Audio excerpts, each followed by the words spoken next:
ሰላም ጤና ይስጥልን ተመልካቾቻችን እንደምን ዋላችሁ እንደምን አመሻችሁ ከአንከር ሚዲያ ዝግጅት ክፍል ያክብሮት ሰላምታችንን እናቀርባለን የዘመቻ አንድነት ሶስተኛ ቀኑ ላይ እንገኛለን በርካታ ድሎች ተገኝተዋል ባለፉት 2 ቀናት ከተመዘገቡት ድሎች በተጨማሪ በዛሬው ዕለት በተለያዩ የአማራ ክልል አካባቢዎች የተደረጉት የሉና ተጋድሎች በአገዛዙ ላይ ከፍተኛ ኪሳራ ማድረሱን ነው ለማወቅ የተቻለው ዛሬም ሶስተኛ ቀኑ ላይ ሆነን በአማራ የተለያዩ አካባቢዎች የሚደረጉትን የሉና ተጋድሎች የተመለከቱ መረጃዎችን እናቀርባለን በዛሬው ዕለት የመከላከያ ሚኒስቴር መግለጫ አውጥቷል መግለጫው ይህንን የዘመቻ አንድነትን በማዘጋጀት በማቀናበር በጀርባ መደገፍና በማሰማራት የህዋት እጅ አለበት የሚል መግለጫ ነው ያወጣው ለዚህም ጀነራል ምግበይ ይህንን በአማራ ክልል የሚካሄደውን የዘመቻ አንድነት ፕሮጀክት የሚመራ ነው በሚል በመከላከያ ሚኒስቴር በኩል በወጣው መግለጫ ላይ ተመልክቷል ይህንንም ጉዳይ እናነሳለን የዘውትር ተሳታፊያችን መስመር ላይ ነው በአራቱ የአማራ ቀጠናዎች ያሉትን መረጃዎች ሰብስቦ እየጠበቀን ይገኛል የመጀመሪያው ግን ከዛሬው የመከላከያ ሚኒስቴር መግለጫ ነው ምቱ ጠነከረ ምቱ ኃይለኛ ነው መከላከያ ሚኒስቴር ወይም ደግሞ የአብይ አህመድ አገዛዝ ድንጋጤ ውስጥ ገብቷል መግለጫው የሚያሳየው ይሄንን ነው እውነት ነው መሳይ መግለጫው በርግጥ ገና በሶስተኛ ቀኑ መንግስት በአማራ ክልል ያደረገ ያለውን ጦርነት መሸነፉን የሚያሳይ ፍንጭ አይደለም ዋነኛ ምልክት ነው ነገር ግን ከመግለጫው ላይ ደግሞ እጅግ በጣም የሚያናድደው ነገር የአማራ ህዝብ እኮ በቀጭን እግሩ 2 ወርና 3 ወር ተጉዞ አድዋ ላይ የጣሊያንን ወረራ ያለ ወታደራዊ ዕውቀት ሄዶ የመከተ ህዝብ ነው ከሌላ አካባቢ ጀነራል የሚያስፈልገው ህዝብ አይደለም ራሱ የወለዳቸው ውጊያው ብሶቱ መከራው የወለዳቸው ወታደራዊ ማሰልጠኛ ሳይገቡ ብዙ ወታደራዊ ዕውቀት ያላቸው ጀነራሎች አሉ የአማራ ህዝብ ወፍ እየበረረ የሚመታ ህዝብ ለይቶ እግርና ግንባር ለይቶ የትኛው ላይ ልምታ ብሎ ተኩሶ የሚገል ጠላቱን ፊትለፊት የሚጋፈጥ ህዝብ ነው ወታደራዊ መሪ ከሌላ ቦታ ማስመጣት አያስፈልገው ነገር ግን እንደ አሁኑ መንግስት ያለ በአማራ ህዝብ ላይ እጅግ በጣም ጭካኔያዊ ተግባር የፈጸመ ስርዓት ከሰይጣን ጋር ህብረት ፈጥረን እንኳን አይደለም ከምግበይ ጋር ከሰይጣን ጋር ህብረት ፈጥረን ገጥመን መጣል ምንችል ቢሆን እና የምንችል ከሆነ ህብረት መፍጠር ነውር አይደለም እነሱ የአማራን ገበሬ በቤተክርስቲያን በመስጊድ በትምህርት ቤት በጤና ጣቢያ በትልልቅ ማህበራዊ ተቋማት ላይ ድሮውን የገዛ ነው ተሰብስቦ ሲገኙ ለመምታት ነው መሳሪያ አንታ ትምርጥልኝም ብሎ የተናገረ ጀነራል ያው ምርኮኛ ጀነራል ዛሬ እሱ የማረከው ጀነራል ወታደራዊ ዕውቀት የለውም ዝም ብሎ ያለ ወታደራዊ ዕውቀት እድሜ ልኩን ግጭት እየጠመቀ የሚኖር ጀነራል ነው ይሄ ጀነራል የአማራ ክልልን የ30 እና የ40 ሚሊዮን ህዝብ ብሶት የወለደው የፋኖ ኃይሎችን እየመራ ነው ማለት ለፋኖ ኃይሎች ከፍተኛ ንቀት ነው በጣም በርካታ ጀነራሎች በርካታ ኮሎኔሎች በርካታ ወታደራዊ በተፈጥሯቸው ወታደራዊ ዕውቀት ያላቸው እጅግ በጣም ከፍተኛ ተሞክሮ ያላቸው ወታደሮች የተቀላቀሉበት የህዝብ ትግል ነው ነገር ግን ሆድ ሲያውቅ ደሮማታ ነው መሳይ ሆድ ሲያውቅ ደሮማታ ይሄ ገና በሶስተኛ ቀኑ መከላከያ መመታቱንና መፍረክረኩን ነው የሚያሳየው እንግዲህ ገጥመን የለም እንዴ ከተገጠመ የናቴ መቀነት ጠለፈኝ ማለት ምን አመጣው እዚህ ላይ ምናልባት አንድ ነገር ይነሳል ይሄ የህወሓት ኃይል ከዛሬ 2 አመት የህሉና ተጋድሎ በነበረ ጊዜ የአብይ አህመድ ጀነራሎች በሚሸሹበት ጊዜ የህወሓትን እንደዚህ ያንን እብሪት ያስተነፈሱት የኤርትራ ኃይሎችና ፋኖች እንደነበሩ የሚዘነጋ አይደለም ህወሓትን ወደ ንዑስ ሽፍታነት ወደ ንዑስ ታጣቂነት አማጽያነት የቀየረውኮ አንድም የፋኖ ክንድ መሆኑን መዘንጋት የሚገባ አይመስለኝም ስለዚህ ያኔ በፋኖ ተደቁሰው ወደ ጥጋቸው የገቡት ወደ ጎሪያቸው የገቡት የህወሓት ጀነራሎች ዛሬ ህወሓት የአማራን ፋኖ እየመሩ ዘመቻ ያካሂዳሉ ማለት ምናልባትም ቀደም ሲል የተረተከውን ዳግም መጠቀም ያስፈልግ ይሆናል ሆድ ሲያውቅ ዶሮ ማታ ምናልባትም ውሃውን ምን ያስጮሃል ቢሉ ውስጡ ያለው ድንጋይ የሚለውም ያስኬዳል በፍጹም ሌላ ነገር ማለት የሚገባ አይመስለኝም 4 ኪሎ ንዝረቱ ተሰምቶታል የዘመቻ አንድነት አጠቃላይ የፋኖ ብርቱ ክንድ 4 ኪሎን እንዲያጓራ እያደረገው ነው ማለት ይቻላል ይሄ እኮ ራሱን ያውቃል እኮ የመከላከያ ሰራዊቱም ይሁን አሁን ያለው የብልጽግና መንግስት የአማራ ፋኖ እና የአማራ ህዝብ ከመከራ በላይ ገፈት ተሸክሞ ረጅም ጊዜ በሰላማዊ ሰልፍ ጥያቄ አቅርቦ መልሱ ስላልተመለሰለትና አትግደሉኝ እባካችሁ አርሼ ልኑርበት አገሬን ጠብቄ ልኑርበት ባለ መድፍና በዙ 23 ሲደበድበው የወጣ ህዝብ ነው ያሸንፋል። ነገር ግን የገረመኝ መሳይ አሁን ደግሞ ሞኞቹ የጽንፈኛ መሪዎች ነን ባዮች ይላል የሰላም ፈላጊዎችን ያማራ ወጣት ህይወት ለማስቀጠፍ እነሱ በአላማ የወጡ ያማራ ወጣት ግን ሞኝ እንዲሁ ዝም ብሎ ተነርቶ ህይወቱን የሚያጣ እነሱ ደግሞ ወታደራዊ አዋቂዎች አብዛኛው አሁን እኮ የመከላከያ ሰራዊት ወታደራዊ መኮንኖች እኮ በተለይ አሁን የብልጽግና ባለቤት ነን የሚሉ ካንድ ብሔር የተሰባሰቡ ወታደራዊ ጀነራሎች እኮ በአንድ ወቅት እኮ የህዋትና የሻዕቢያ ምርኮኛ የኢዴን ምርኮኛ እኮ የነበሩ ሰዎች ናቸው። ሊፈቷቸውም አይችሉም እነሱም በወታደራዊ ዕውቀታቸው። ነገር ግን ይሄ ትግል ባለቤቱ አማራ ህዝብ ነው፣ ፋኖ አይደለም። የአማራ ህዝብ ነው ባለቤቱ።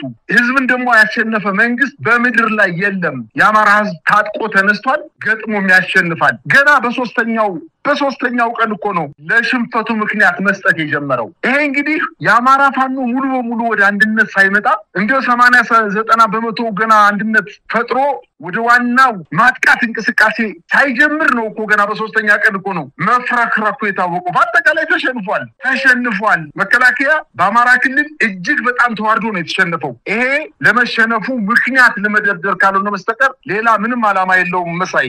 እንግዲህ ወደ ሶስተኛ ቀኑ የዘመቻ አንድነት ዘገባዎች እንመለስ። ምናልባትም ሶስተኛ አራተኛ ቀን እያለ የሚሄድ ከሆነ 4 ኪሎ የሚሰማው ማንቋረር እየጨመረ ሊመጣ ስለሚችል እሱን እንጠብቃለን። እስቲ ወደ ዘገባዎቹ እንመለስ። በጎንደር፣ በጎጃም፣ በወሎ፣ በሸዋ ዛሬ ሶስተኛ ቀኑን በያዘው ዘመቻ አንድነት በርካታ ድሎች ተገኝተዋል። እስቲ በዝርዝር እንሂድበት። ምናልባትም ከጎጃም እንጀምር። እስቲ ከጎጃም ያሉትን መረጃዎች አካፍለን። አመሰግናለሁ መሳይ። እንግዲህ በጎጃም ዛሬ ሶስተኛ ቀኑን ያዘ ከፍተኛ ውጊያ እየተደረገ ነው። አብዛኛው ከተሞች በተለይ የወረዳ ከተሞችና ከወረዳ አካባቢ የሚገኙ ንዑስ ወረዳ ከተሞች ላይ የፋኖ ኃይሎች ከፍተኛ ጥቃት በመሰንዘር ትናንትናና ከትናንት ወዲያ በጣም በርካታ ከተሞችን ተቆጣጥረው ነው የሚገኙት። በአንዳንድ ቦታዎችም ላይ መከላከያ ሰራዊት ገና ማጥቃት በተጀመረ 30 እና 40 ደቂቃ አንድ ሰዓት ባልሞላ ጊዜ ውስጥ እየፈራረሰ ወደ ወረዳና ወደ ዞን ከተሞች እየሸሸ የነበረበት ሁኔታ ነው ያለው። ዛሬ ደግሞ መሳይ እንግዲህ በተራረፉ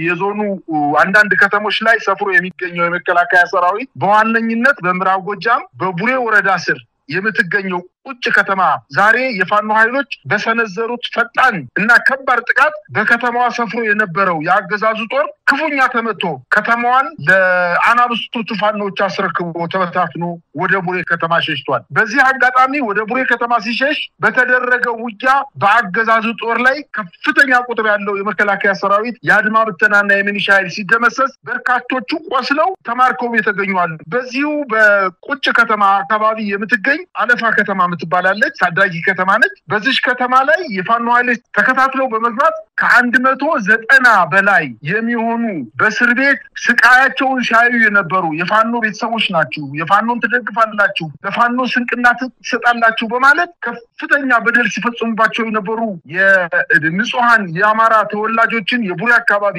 የሽንዲ አካባቢ ተወላጆችን የፋኖ ኃይሎች ተከታትለው በመግባት ጭነው ከመውሰዳቸው በፊት ማጎሪያ ጣቢያው እስር ቤት ውስጥ በመግባት ለማስፈታት ችለዋል። በከተማዋ እንዲሁ ቁጭ ከተማ ላይ በከተማዋ ለስልጠና ተሰባስቦ የነበረው ከፍተኛ ቁጥር ያለው ሚሊሻ ሙሉ በሙሉ ተበታትኖ ወደ ቡሬ እንዲሸሽ ተደርጓል። መሸሸቱ በተጨማሪ አብዛኛው የሚሊሻ አባል ወደ የቤቱ ተበትኗል።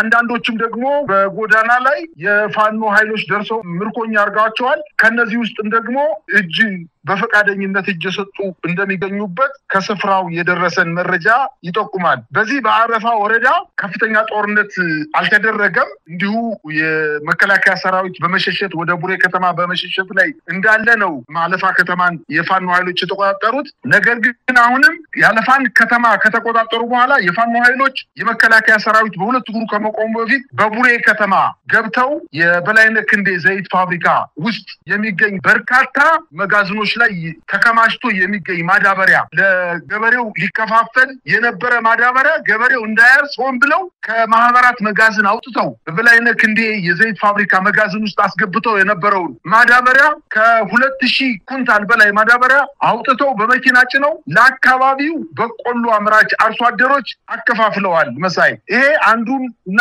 ትልቁ ዜና ነው። ምናልባት በተወሰነ ደረጃ መዘግየት ሊኖር ይችላል የማዳበሪያ ስርጭቱ። ነገር ግን ፋኖ መከላከያ መከላከያ እንደ ሳግጆት የነበረውን ማዳበሪያ ሲጠብቅ የነበረውን ገበሬ አርክቷል። በዛሬው ዕለት በቡሬ ከተማ ጥቃት በመፈጸም እንዲሁ የመከላከያ ሰራዊቱን በቡሬ ከተማ ብትንትኑን ለማውጣት ችለዋል። ሌላው እንግዲህ በዚሁ አካባቢ የተደረገው ውጊያ በተለይ ቺሊልና አሽፋ ከተሞች ላይ የፋኖ ኃይሎች ጥቃት በመሰንዘር ኮሎኔል አባተ ሞላ የተባለ የኮሎኔል ማዕረግ ያለው ወታደራዊ አመራርን ጨምሮ በርካታ ወታደሮች ሲገደሉ የቡድን እና የነፍስ ወከፍ መሳሪያ ተማርኳል ተብሏል። በዚህ ውጊያ የመገናኛ ሬዲዮን አይኮም ሬዲዮን የሚባሉና ከህዝብ ዘረፋ የተሰበሰበ ከ100,000 ብር በላይ የሆነ ገንዘብ በዚሁ በሞተው ኮሎኔል አጃቢዎች አካባቢ ገንዘቡ በፋኖ እጅ ሊገባ ችሏል። እንግዲህ የጎጃሙ ውጊያ ከሞላ ጎደል ይሄ ነው ማለት ይቻላል። በእርግጥ በአንዳንድ አካባቢዎች በደጋዳሞት አካባቢ ትናንትና ሌሊት አካባቢ የተሰነዘረ ጥቃት አለ።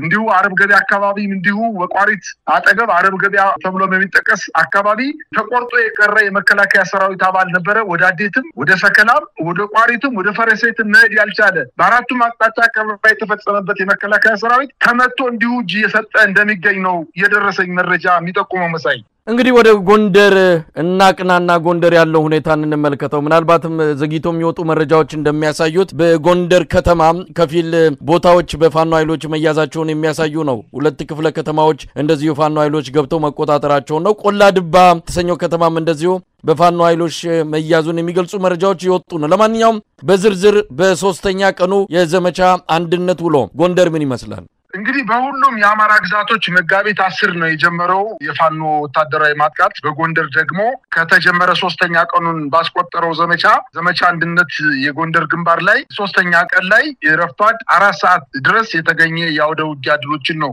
አሁን ማቀርበው። እንግዲህ በማዕከላዊ ጎንደር ዞን የምስራቅ ደንቢያ ዋና መቀመጫ የሆነችው ቆላ ድባ ከተማ በመቆጣጠር መሽጎ የነበረውን ጠላት ሙትና ቁስለኛ በማድረግ ጀብዱ የፈጸመው የአማራ ፋኖ በጎንደር የታድሎ ብርሃን ክፍለ ጦር ሲሆን በጎንደር ከተማ በቅርብ ርቀት በምትገኘው ልዩ ስሟ ጉምብሪት በተባለች ቦታ ላይ በሰፈረ ጠላት ላይም የታድሎ ብርሃን ክፍለ ጦር አካል ሻለቆች ጥቃት አድርሰዋል። በዚህ በድምሩ በዚህ በሁለቱ በቆላ ድባና በጉምብሪት ከተሞች ላይ በተደረገው ውጊያ በጥቅሉ ከ31 በላይ የመከላከያ ሰራዊት አባላት ሲሞቱ ከ18 በላይ ጠላት ቁስለኛ የሆነበት ድል የተመዘገበ ሲሆን ቆላ ድባ ከተማ ሙሉ በሙሉ ነፃ ወጣ በፋኖ ቁጥጥር ስር ትገኛለች በሰዓት። እንዲሁም በማዕከላዊ እና ሰሜን ምዕራብ ጎንደር ቀጠና በተከታታይ ቀናት በደረሰበት ምትና የአማራ ፋኖ በጎንደር ወታደራዊ ቁመና በመገምገም ቀጠናውን ለቆ ለመውጣት የወሰነው የጠላት ኃይል የሚከተሉትን ከተሞች በመልቀቅ ሲፈረጥጥ የወገን ኃይል ከተሞችን ተረክቧል። ታች አርማጭሆም እንደዚሁ ወረዳዎች ላይ ሙሴባምብ፣ ኩርቢ፣ ማሂላ፣ ዋሊያ፣ እርጎዬ፣ ጅንግር ከተሞችን በዘመቻ አንድነት ነፃ ለመሆን ችለዋል። በማዕከላዊ አርማጭሆ ወረዳ ዳንጉር፣ ታጉርና ሞገሴ ከተሞች ከጠላት ኃይል ነፃ ወጣዋል። በጠገዴ ወረዳም እንደዚሁ ሰጋሎና አዴት ከተሞች በዘመቻ አንድነት በወገን ቁጥጥር ስር የገቡ የጎንደር ግንባር ከተሞች ሲሆኑ የህዝቡ የፋኖ ኃይሎችን በድል ወደ ከተማው ሲገቡ በደስታ እየተቀበለ እንደሆነ የደረሰኝ መረጃ ያመለክታል። በሰሜናዊ ጎንደር ቀጠና የአድርቃይ ወረዳ አድርቃይ ከተማና ዛሪማ ከተማ አቅራቢያ በተደረገ ማጥቃት ጠላት ሙትና ቁስለኛ ሆኖ ለመልቀቅ የተገደደበት የዘመቻ አንድነት ወታደራዊ ንቅናቄ ተጠቃሽ ድሎች ነው ተመዝግበዋል። በደቡባዊ ጎንደር ቀጠና ደራ ሐሙሲት በአገዛዙ ሹመኞች ላይ ያነጣጠረ ማጥቃት ከ7 በላይ የመከላከያ ሰራዊት አባላት ሲደመሰሱ እንደዚሁም በወገራ ወረዳ ከአምባ ጊዮርጊስ እስከ ገደብዬ ባሉት ቁልፍ ወታደራዊ ቀጠናዎች ላይ ሰፍሮ በነበረው የጠላት ኃይል ላይ የፋኖ ኃይሎች ከፍተኛ የተባለ ጥቃት በመፈጸም በተለይ በሁለቱ ከተሞች መካከል 44 ተብሎ በሚጠቀሰው ስፍራ የሚገኘው ጦር በመደምሰስ ቦታውን ሙሉ በሙሉ ለመቆጣጠር ችለዋል። ዘመቻ አንድነት ወታደራዊ ማጥቃት በጎንደር እንደተቀጠለ ሲሆን ከላይ የተጠቀሱ አውደ ውጊያዎችና ድሎች ዛሬ እስከ ቀኑ 4 ሰዓት ብቻ የደረሰን እንደሆነ ለአድማጮች ለመግለጽ እንወዳለን። ዘመቻ አንድነት በጎንደር ተጠናክሮ እንደሚቀጥል ከአማራ ፋኖ አንድነት በጎንደር ህዝብ ግንኙነት ለአንከር ሚዲያ አድርሰዋል።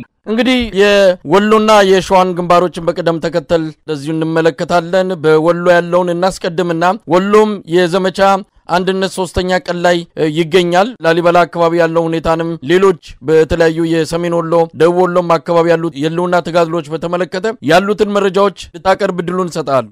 አመሰግናለሁ መሳይ። እንግዲህ በወሎ ላሊበላ ከተማን በትናንትናው ዕለት ከፍተኛ ተጋድሎ በማድረግ ከተማዋ ሙሉ በሙሉ ተቆጣጥሮ በአካባቢው የሚገኙትን በተታትነው የሚገኙ የመከላከያ ሰራዊት አባላትንና የአድማ ብተና እንዲሁም የሚኒሻ አባላትን ጠራርጎ ለመማረክና ለመደምሰስ ከፍተኛ ጥረት እየተደረገ ነው። ያው ትናንትና በዘገብነው መሰረት የላሊበላ ከተማን ለማጥቃት በርካታ የፋኖ የወሎ አደረጃጀቶች ወደ ላሊበላ በአራት አቅጣጫ የተመሙ ሲሆን ከጎንደር ፋኖች ጋር በመቀናጀት እንዲሁም ከሰቆጣ ፋኖች ጋር በመቀናጀት ሌላ የመከላከያ ኃይል ወደ ላሊበላ እንዳይመጣ ለማድረግ በወልዲያ በኩል መንገድ በመዝጋት እንዲሁም በዚህ በጋይንት በኩል እንደገና ሌላ ኃይል ተጨማሪ ኃይል እንዳይመጣና በሰቆጣ በኩል ወደ ላሊበላ የሚወደው ሶስቱንም መንገድ በመዝጋት የመከላከያ ሰራዊት አባላት መውጫ አጠው በከፍተኛ ሁኔታ ተደምስሰው የላሊበላ ከተማን ኤርፖርቱን አካባቢ ጭምር በመቆጣጠር ከፍተኛ ድል እንዳስመዘገቡ ይታወሳል። ዛሬ ደግሞ በምዕራብ ወሎ ሳይንት ቀጠና በዛሬው ዕለት በተለይ ወጀት ወርቅ ማውጫ ተብሎ ከሚጠቀሰው ቀበሌዎች ላይ የፋኖ ኃይሎች በፈጸሙት አስደማሚ ጥቃት የሚኒሻ አድማ ብተና ኃይሎች በመከላከያ የከባድ መሳሪያ ሽፋን እየተሰጣቸው የፋኖን ማጥቃት ለመታት ሙከራ ያደረጉ ቢሆንም በስተመጨረሻ የፋኖ ኃይሎች የሚኒሻና አድማ ብተና ካምፕ ላይ ጥሰው በመግባት ቦታውን ሙሉ በሙሉ ለመቆጣጠር ችለዋል። በዚህ በሚኒሻና አድማ ብተና ላይ ከፍተኛ ጉዳት እንደደረሰና የመከላከያ ኃይልም ቦታውን ወይም ከባድ መሳሪያ ሽፋን ሲሰጥ የነበረውን ነቅሎ ወደ ሌላ ቦታ እንደሸሸና በአጠቃላይ በወሎ አካባቢ ከፍተኛ ድል እያስመዘገበ እንደሆነ ከወሎ ፋኖ የህዝብ ግንኙነት የደረሰኝ መረጃ ያመለክታል። እንዲሁም የዛሬ ከአመሻሹ አካባቢ ላይ የኮሬብ ከተማ ላይ በተደረገው ውጊያ የፋኖ ኃይሎች ሙሉ በሙሉ የኮሬብ ከተማን መቆጣጠራቸውን አሁን ማምሻውን የደረሰኝ መረጃ ያመለክታል። እንግዲህ መጨረሻ ወደ ሆነው የሸዋ ግንባር እንሂድ። በሸዋ ባለው አጠቃላይ የህልውና ተጋድሎ በርካታ እንቅስቃሴዎች ተጋድሎች እየተካሄደ እንዳለ መረጃዎች ያሳያሉ። በአንተም አጠቃላይ የመጣው መረጃ በተመለከተ በእጅ ምን ይገኛል? እንግዲህ በአራቱ የአማራ ፋኖ አደረጃጆች ዘመቻ አንድነት በታወጀ ሶስተኛ ቀን ላይ የአማራ ፋኖ በሸዋ ነጎድጓድ ክፍለ ጦር አዳኞች ሻለቃ ከሌሊቱ 8 ሰዓት ላይ መብረቃዊ ጥቃት በመፈጸም የሰነዘሩ ሲሆን በርካታ ቁጥር ያለው የአገዛዙ ጥምር ጦር የተገደለ ሲሆን ከፊሉ ወደ መሃል ደብረ ብርሃን በመፈርጠጥ ካምፑን እስከ ንጋት ድረስ መቆጣጠር ተችሏል። ይሄ በደብረ ብርሃን ከተማ አስተዳደር እቴጌ ጣይቱ ክፍለ ከተማ ባቄሎ ቀበሌ የሚገኘው የወታደራዊ ድል እንደሆነ ለማወቅ ተችሏል። ይህ በእንዲህ እንዳለ የአማራ ፋኖ በሸዋ ከሰም ክፍለ ጦር ተስፋ ብርጌድ ወደ በረከት ወረዳ መቀመጫ ወደ ሆነችው መተብላ ከተማ ዘልቀው በመግባት 4 የመከላከያ አዛዥ አጃቢዎችን መደምሰስ የተቻለ ሲሆን ቁጥሩ በውል ያልታወቀ የአገዛዙ ጥምር ጦር አባላት ማቁሰል ተችሏል። በተወሰደው እርምጃም በመደናገጥ 4 የሰራዊት አባላት አገዛዙን በመክዳት ብርጌዱን ተቀላቅለዋል። በሌላ መረጃ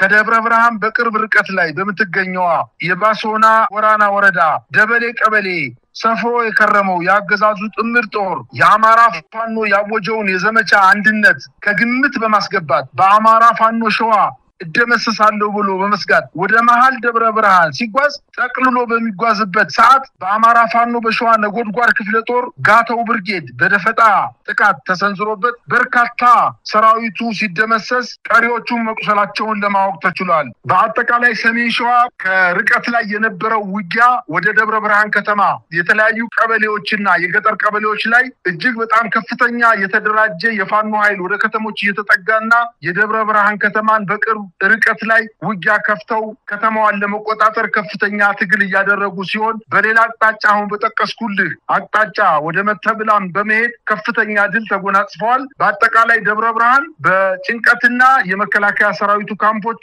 ረብሻ እና ስጋት ውስጥ እንደገቡ ከስፍራው የደረሰኝ መረጃ ያመለክታል።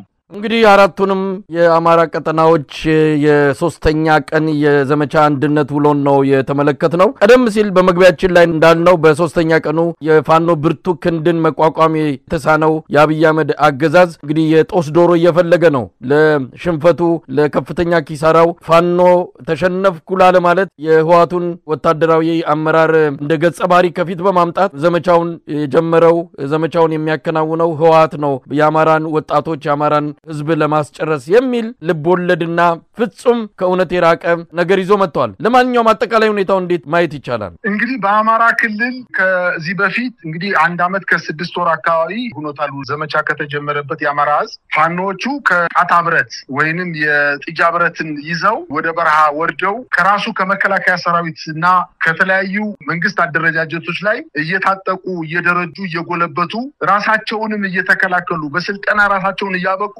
የአማራ ክልል ላይ አሁን ከመከላከያ የበለጠ ወታደራዊ ቁመናም ይዘዋል፣ ወታደራዊ ትጥቅም ይዘዋል። የልበ ሙሉነት ጭምር ከመከላከያ ሰራዊቱ እጅግ በጣም በበለጠ ወኔ ታጥቀው በአሁን ከመከላከል ከመልሶ ማጥቃት በዘለለ ሙሉ በሙሉ ወደ ማጥቃት እንቅስቃሴ በገቡ 3ኛ ቀን ባልሞላ ጊዜ ውስጥ እንግዲህ በአማራ ፋኖ እየተካሄደ በሚገኘው ከፍተኛ ውጊያ ያገዛዙ ጥምር ጦር ትንፋሽ ሰብስቦ ራሱን መከላከል እንኳን እንዳይችል ተደርጎ በተለያዩ አውደ ውጊያዎች ተሸንፎ ሳይወድ በግዱ በርካታ ይዞታዎችን ለፋኖ ኃይሎች እያስረከበ ይገኛል። በተከታታይ ለ3 ቀናት እየተደረገ ባለው ከፍተኛ ውጊያ ሀገርን ከውጭ ወራሪ ይታደጋል ተብሎ ተስፋ የተጣለበት ኃይል በአብይ አህመድ የተሳሳተ አመራር እንደዋዛ በየስርቻው ሞቶ ቆስሎና ተማርኮ ማየት እጅግ በጣም የሚያሳዝን ሁኔታ እየተመለከተ ነው የአማራ ህዝብ።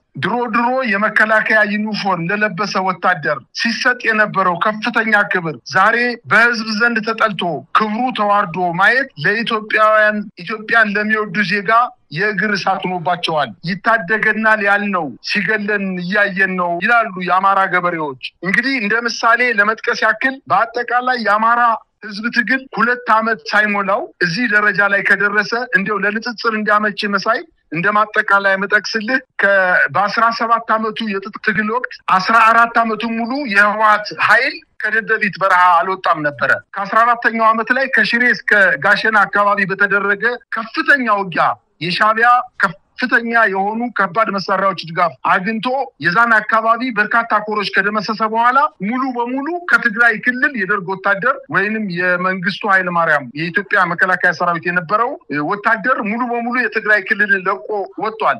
14 ዓመት የፈጀው ጦርነት ከዛ በኋላ ሁለተኛ ውጊያ የተደረገው ጋይንት ላይ ብቻ ነው። ከዛ በኋላ ጋይንት ላይ ከተደረገ ከባድ ውጊያ በስተቀር ጎጃም ይሁን የተለያዩ አካባቢዎች ላይ ምንም አይነት ውጊያ አልተደረገም ነበር። ስለዚህ የመከላከያ ሰራዊቱ አሁን አማራ ክልል ላይ ይቀጥላለው ካለ ልክ እንደ ጋሸና ከጋሸና እስከ ሽሬ በተደረገው ውጊያ የደርግ መከላከያ ሰራዊት የተመታውን ምት ተመቶ ሳይወድ በግዱ ክልሉ እንደሚለቅ የዛሬው የትናንትናውና ከትናንት ወዲያ የተደረጉ የ3 ቀን ውጊያዎች ለመንግስት ምልክቶች ናቸውና ሳይወድ በግዱ ዜጎችን ከማስፈጀቱ በፊት ክልሉን ለቆ ከአማራ ክልል ወጥቶ ወደ ሌላ መፍትሄ መሄድ ግድ እንደሆነበት ማሳያዎቹን ነገ ከነገ ወዲያ ደግሞ ምን ሊያደርግ እንደሚችል አብረን የምንከታተለው ጉዳይ ነው። መሳይ በጣም ነው ማመሰግነው። እንግዲህ የዘመቻ አንድነት 3ኛ ቀን ሪፖርትን ነው የሰማነው። ዘመቻ 4ም እንግዲህ አሁን በመነጋገርበት ሰዓት የዘመቻ አንድነት 4ኛ ቀን